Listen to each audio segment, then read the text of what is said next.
Hi everyone, I'm Fang-Yi and I'm here to present the third part of PCP main lemma.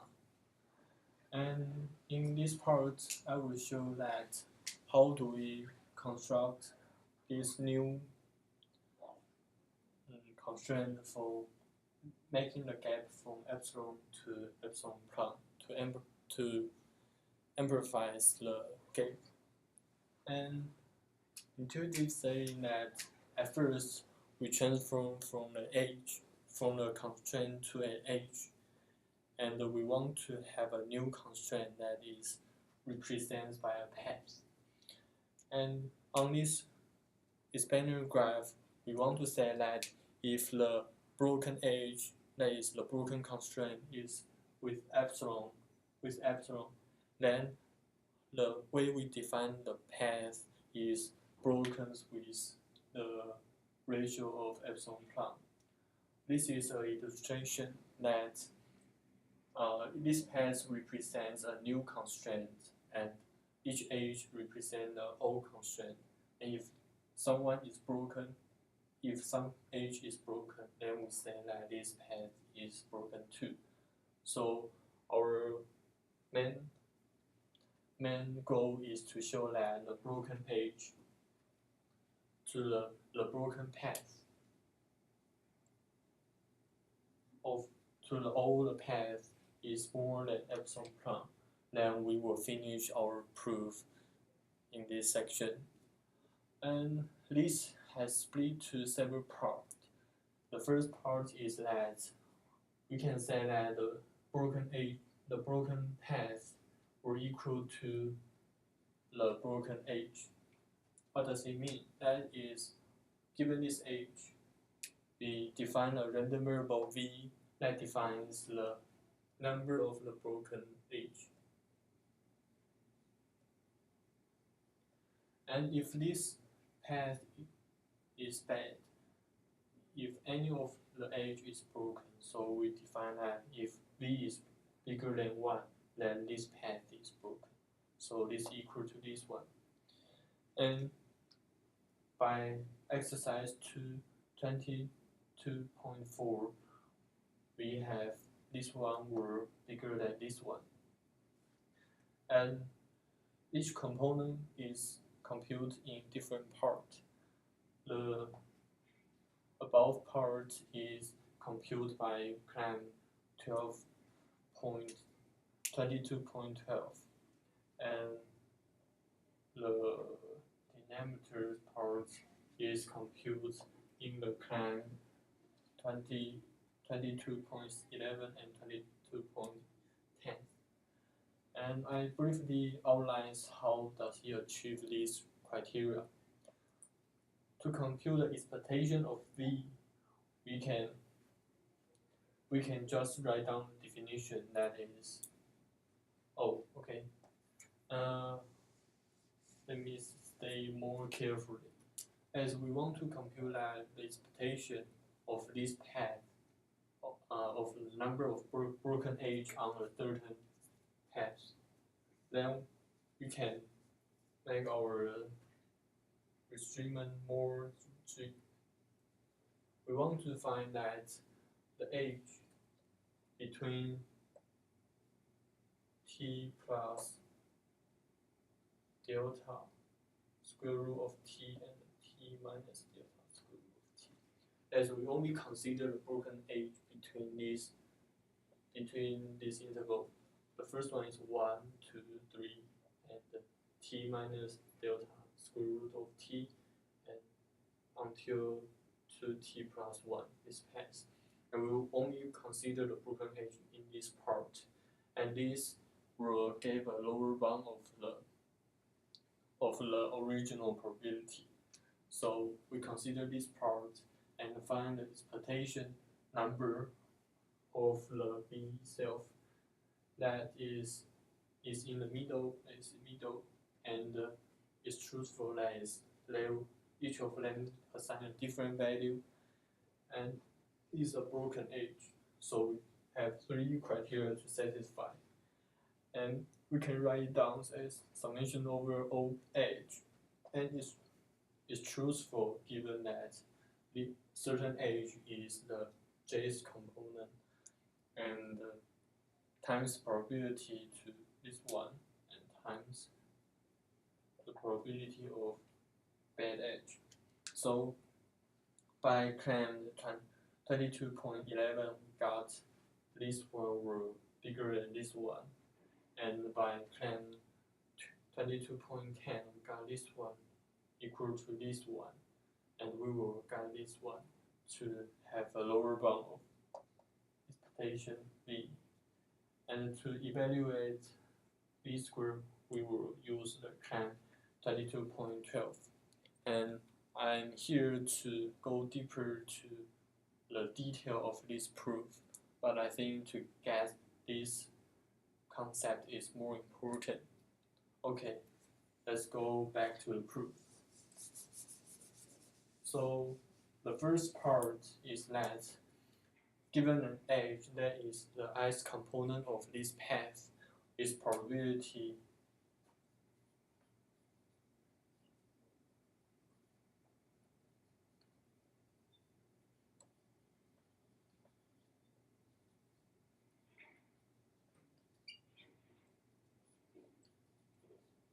this is quite trivial, but it's in the claim 22.10. That is, we claim that we randomly pick an edge, and this edge is the ith component of the path is equal to the 1 over all the edge itself. Because the way we pick the edge is random, and the way that the path is decided is uniformly from each start point and get a random work. So that is the proof of the claim 22.10. And let's go to the claim 22.11.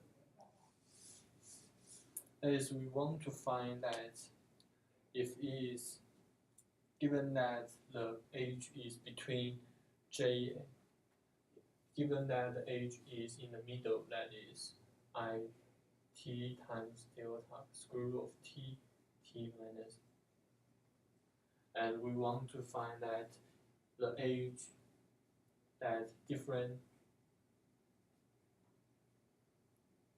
at different endpoints is truthful. That is, each endpoint is assigned by the value from the starting point and the end point.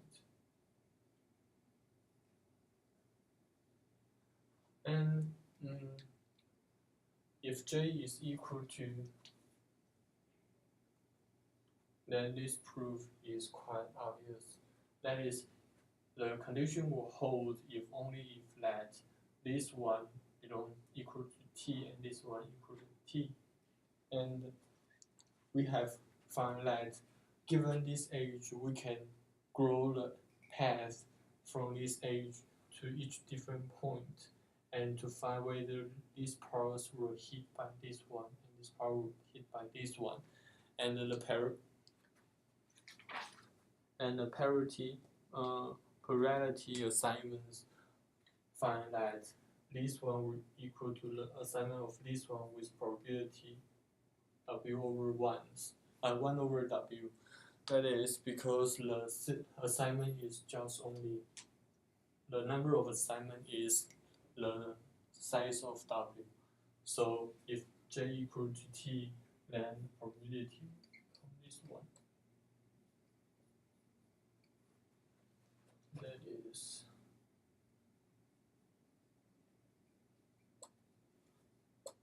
truthful. And to prove that for all the age that is between these middle points, we have to prove that this one can apply to j equal to j is between the middles, and the proof required to show that this one is there are statistic statistic distance between them are close, and I temporarily omit the proof here and because it takes more time to explain these things, but we can show that.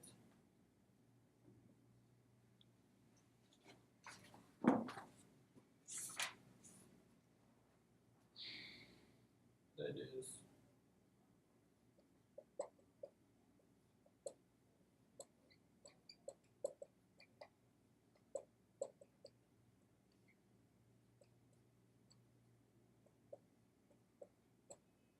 and so the probability of this one will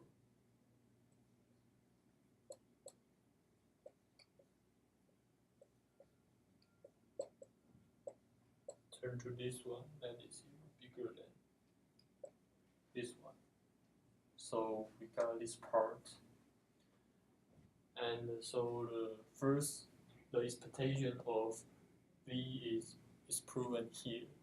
And now we are going to prove that the expectation of square of V.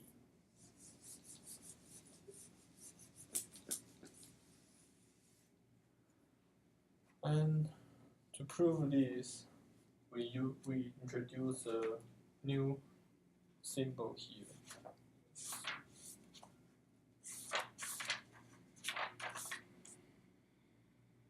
That is something this here.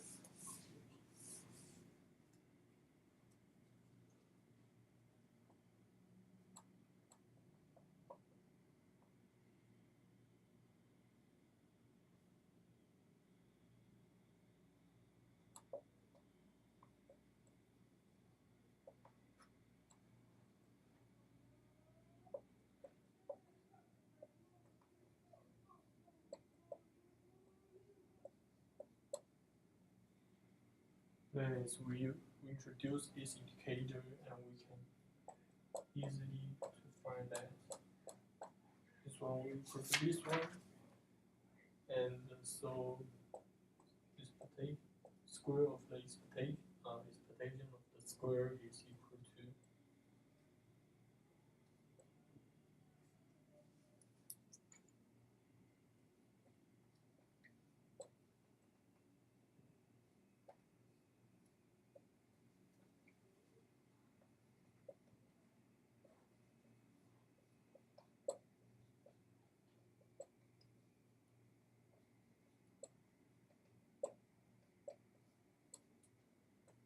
and the first part is easy because the square of the indicator is still the indicator itself.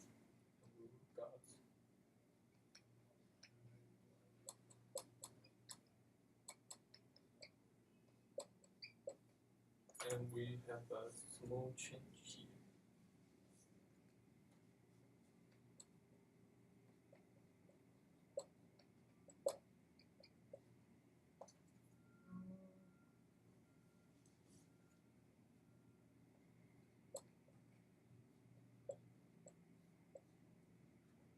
And this one is the expectation of V, so it's equal to, it's bigger than this one, but it's smaller than.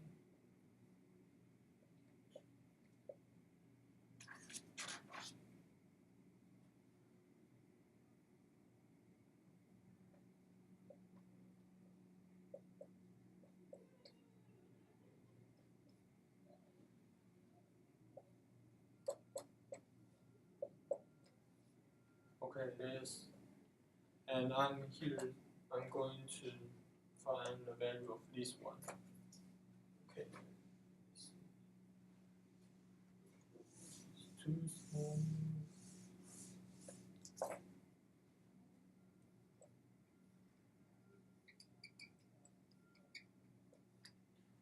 Okay, let's look at this more carefully. That is, it claims that this age is in the bad age, and this age is in the bad age. And we can separate into two parts. That is, probability of this age is bad. times probability given I-1 I is bad times probability is 1 bad.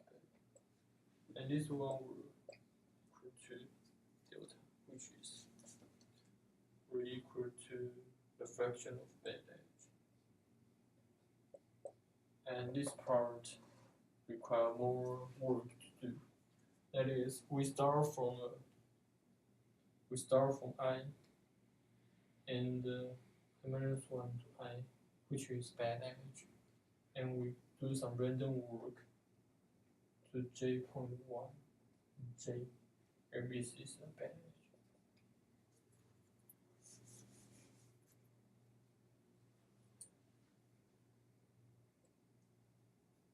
By symmetry, we can assume this part.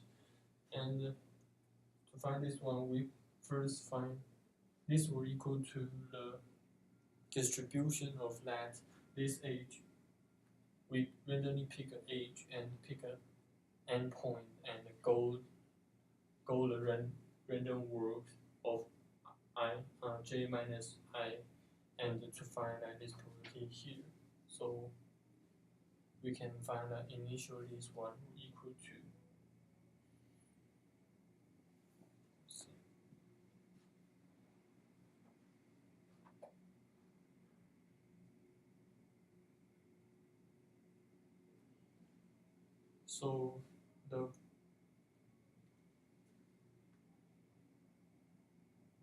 so the distribution of if j equal to, so the distribution of this one will equal to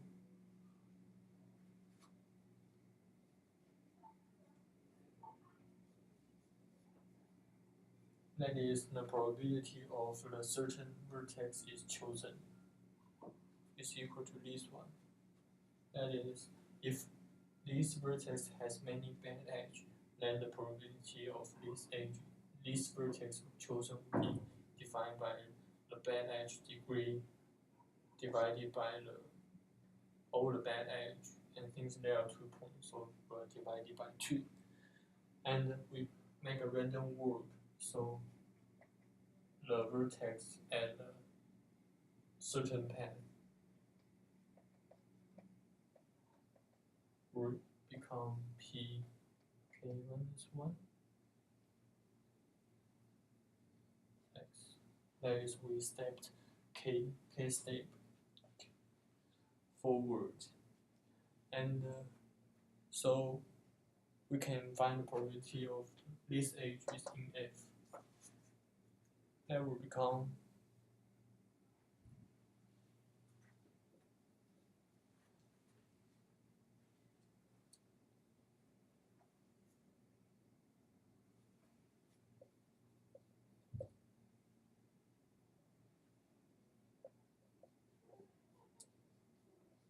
that is the probability of a certain edge that we are heated become this one, and the degree of the edge we heat divided by F.